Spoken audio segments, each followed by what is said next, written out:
IBomma Ravi case నడుస్తుంది, ఈ ethical hacking కానీ మనీ లాండరింగ్ కానీ ఈ కేసు నడుస్తున్న నేపథ్యంలో వారి హస్తం ఏమైనా ఉండొచ్చు అనే నేపథ్యంలో పోలీసులు అనుమానిస్తున్నట్టుగా తెలుస్తోంది Nandu. Okay right, thank you Pavan, thanks for the details.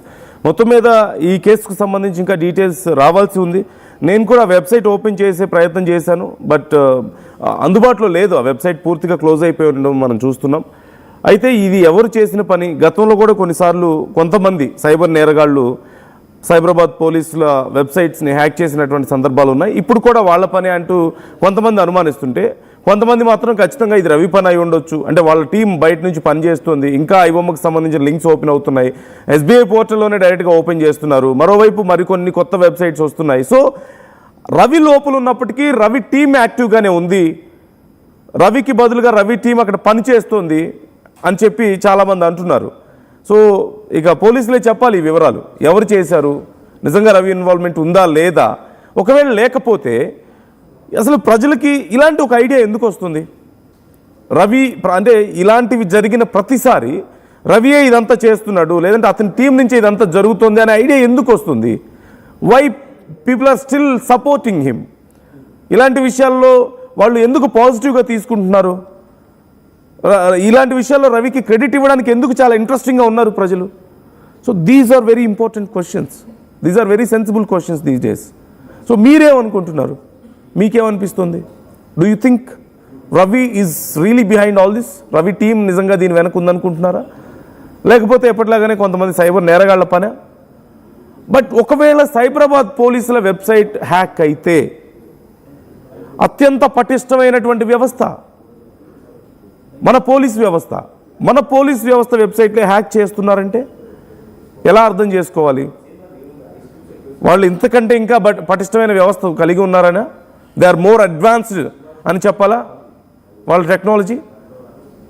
లేదు అంటే దేనికోసం చేస్తున్నారు? ఫర్ ద ఇన్ఫర్మేషన్, వీళ్ళ దగ్గర ఉన్న సమాచారం గురించా, లేకపోతే ఇంకేమైనా ఫైల్స్ మ్యానిపులేట్ చేస్తున్నారా? ఒకవేళ గతంలో కూడా ఇలా కొన్నిసార్లు హ్యాక్ అయింది, కాబట్టి హ్యాక్ అయిందంటే everything is under their control. So what are they doing with that website? What are they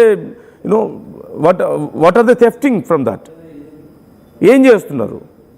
what are they manipulating? So ఇది కూడా చాలా కీలకమైందే. Are we safe?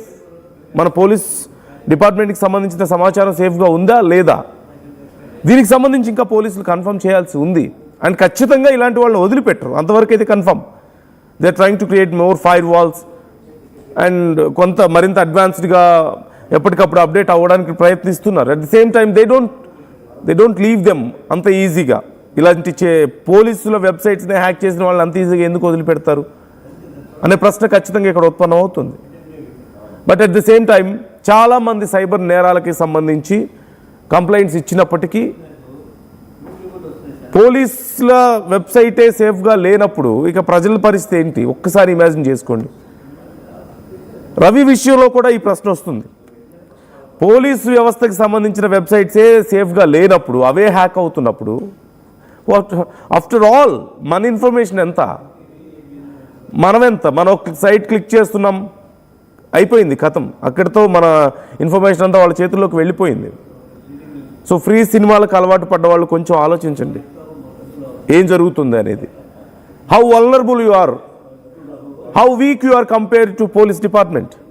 వాళ్ళ వెబ్సైట్సే హ్యాక్ అవుతున్నప్పుడు మనం ఎంత, మన ఫోన్లు ఎంత, లేదంటే మన ఇన్స్టాగ్రామ్ ఫేస్బుక్ అకౌంట్స్ ఎంత? It's nothing for them. So మీ అభిప్రాయాలను కామెంట్ చేసే ప్రయత్నం చేయండి.